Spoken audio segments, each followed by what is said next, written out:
Hey everyone, my name's Angel. I use she, they pronouns, and I'm a program administrator and one of the volunteers here at Alberta Sex Positive Education and Community Centre. I'm a sexual health educator, a sex coach, work on my master's of counseling right now, and I want to talk to you about using masks because I know they are so annoying. I hate wearing them. I really do.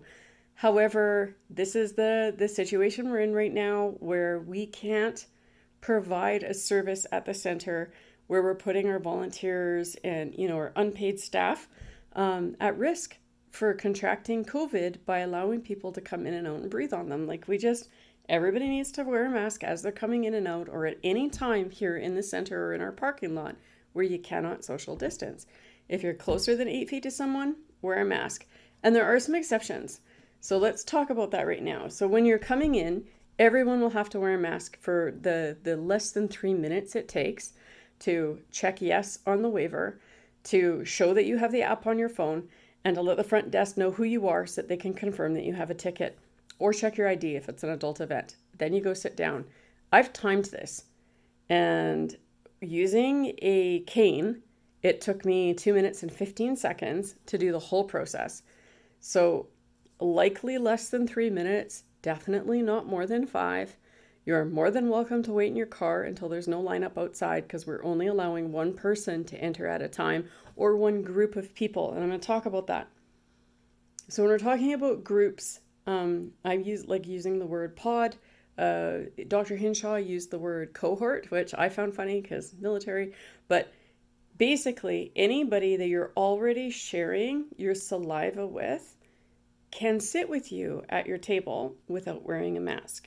So if you're coming with your partner or partners that you already have included in that circle that you allow around you without using barriers to prevent saliva sharing, you're all allowed to enter together. Okay? You still need to be wearing your mask to protect the volunteers, but you can enter together. You can sit together and still be able to take your mask off once you're seated, because the seating area has been socially distant, so all the tables are far enough apart that unless you were deliberately spitting on people, which we will record and take a record in case the person wants to follow up with that. And so just don't. But unless you're doing that, there's no risk or minimal risk, according to the scientists, of sharing our saliva with one another at that distance. So those are the exceptions. Now, if you're coming as a single, or you're coming as like your couple or throuple or what have you, and you want to talk to someone else who's not in that agreed upon established pod. So you don't get to decide when you get here, oh, I'm in that person's pod. Like, the 2 of you or 10 of you need to talk about it and all agree that you're all comfortable sharing saliva droplets and that you're going to sit together. Otherwise, when you go to their table, you need to put on a mask. If you get up and you go to the bathroom, you need to put on a mask. If you're making our food person come over to serve you, and they can't hear you and they've got to come closer, that you need to wear a mask. If you're going to the front desk to buy something, you're going to need to wear a mask.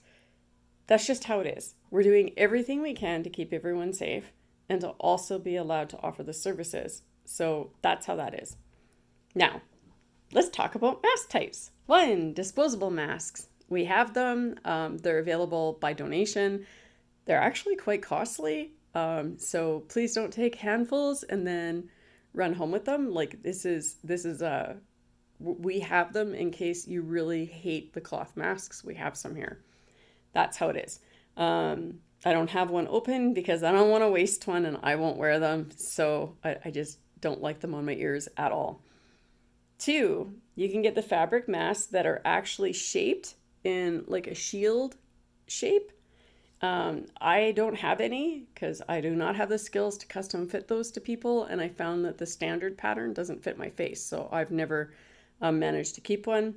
A lot of people are selling those. Feel free. I can even hook you up with some places where you can find them. The other kind of masks that are commonly available are these pleated ones. You'll notice I'm only touching these by the elastics, even though I've sanitized my hands. And this one here is 2 layers of fabric, and all of the ones I make have this little channel on the side so that the elastic can be replaced with ties or new elastic or different elastic depending what you want. and I don't want to touch it, that one, but they all also come with this filter pocket where you can put a filter in. If you're buying fancy schmancy ones from us made of the thicker cotton, they're only 2 layers because we found that 3 layers made it even more uncomfortable to wear. It was really hot and hard to breathe. And it is a thicker cotton, so the weave's a little tighter.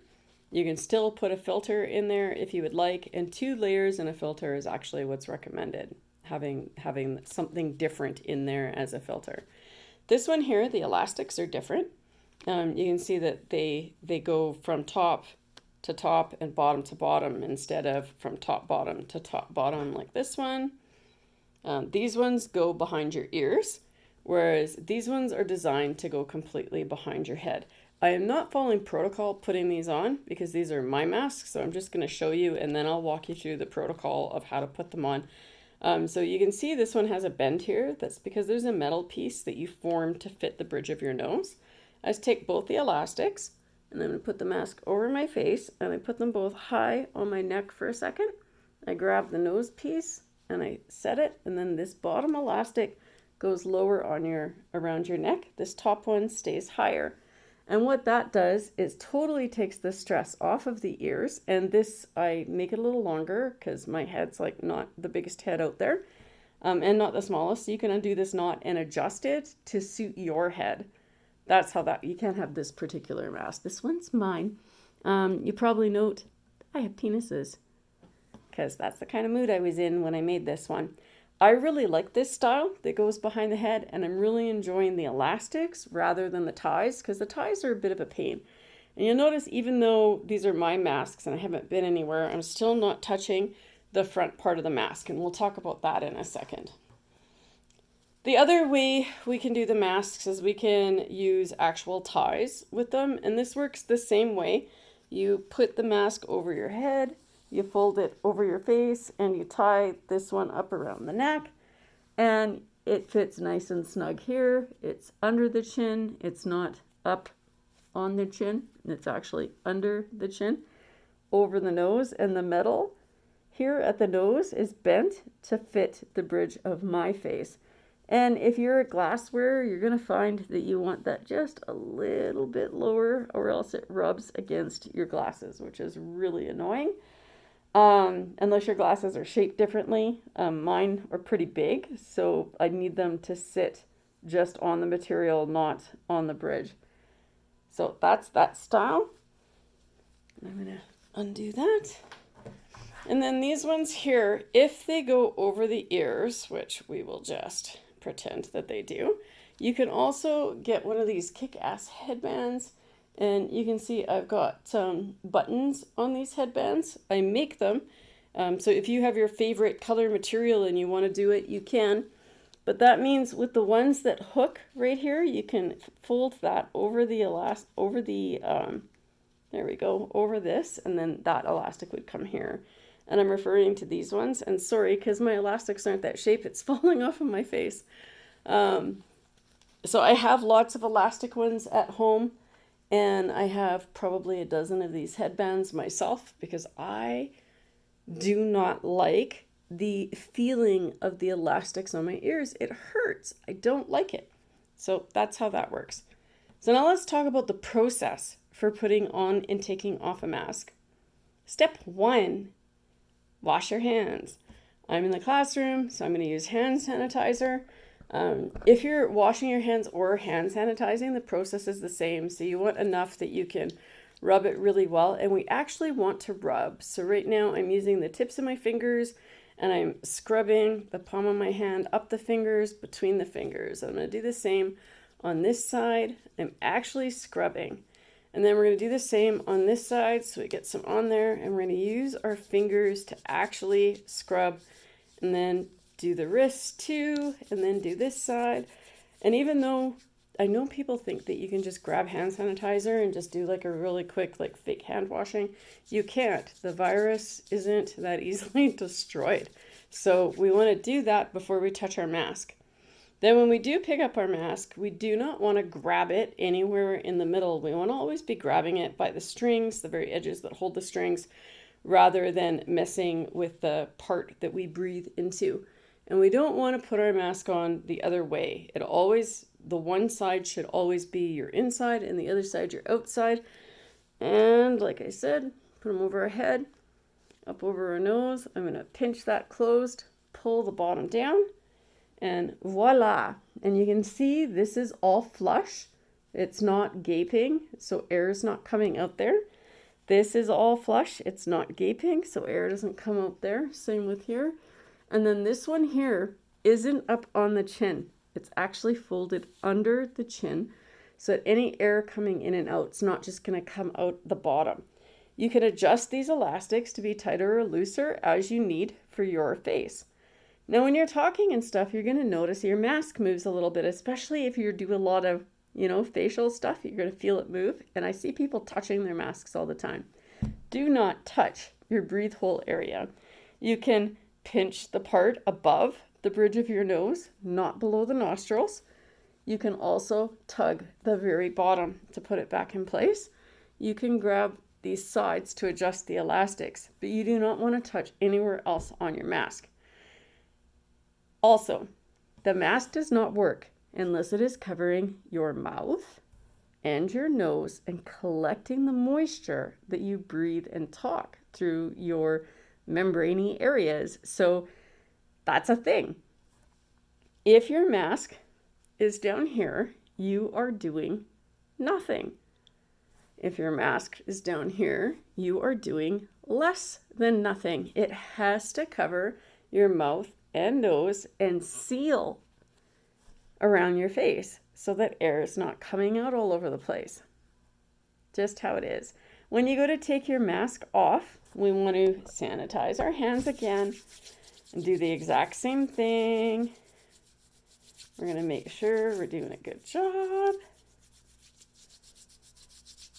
I prefer using soap and water. I find it's less harsh on my skin.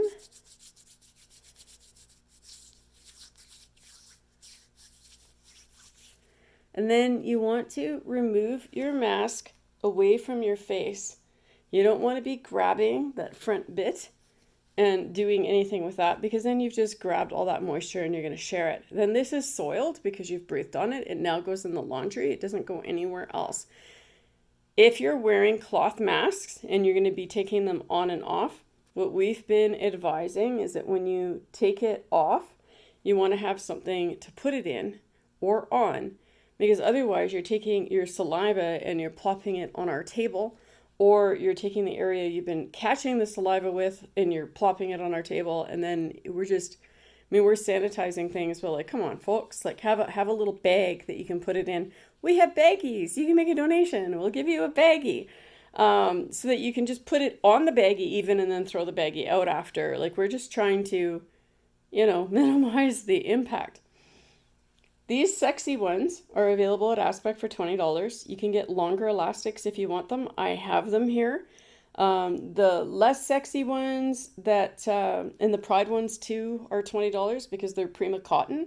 The other ones are all like $5 to $10 depending on the cost of the material. We're not making money off of this. I just recovered the cost of the first 2 batches of material, and I'm out like $375 so far for the adult stuff. And then after the cost of material, all the money's been going to Aspecc. So when I paid for the first batch, then all the money went to Aspecc, second batch came in, so forth and so on. So you're not paying me to sew them. You're just covering the cost of material and giving a little money to Aspecc. All right. If you have questions about wearing masks at the center or concerns, email below, angel@aspecc.ca. Happy to answer those questions. I know this sucks. I know it's inconvenient. I know it can be incredibly challenging to wear a mask, particularly for a long time. But we spoke with several different medical experts, and they all concur that the gross majority of people are able to wear a mask for at least 5 minutes without any serious repercussions. If you need special accommodations of some sort and have a way to do that doesn't involve my volunteers having to risk contracting COVID, would love to hear it.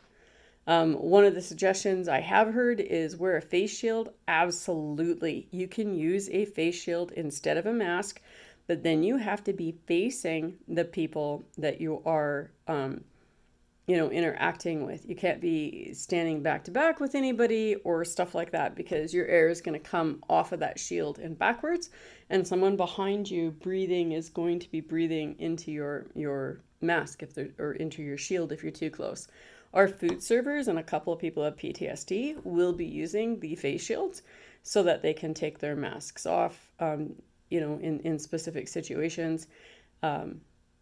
So that is an alternative that you can use. We are not providing face shields. We are a broke-ass grassroots nonprofit. We don't have the money for that. We have 4 for our volunteers, and that's it.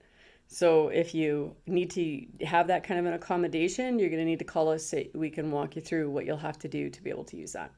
Awesome. Comments, suggestions, complaints, feel free, hit me up. And folks, stay safe, find love for yourself and those around you, and we can all get through this together.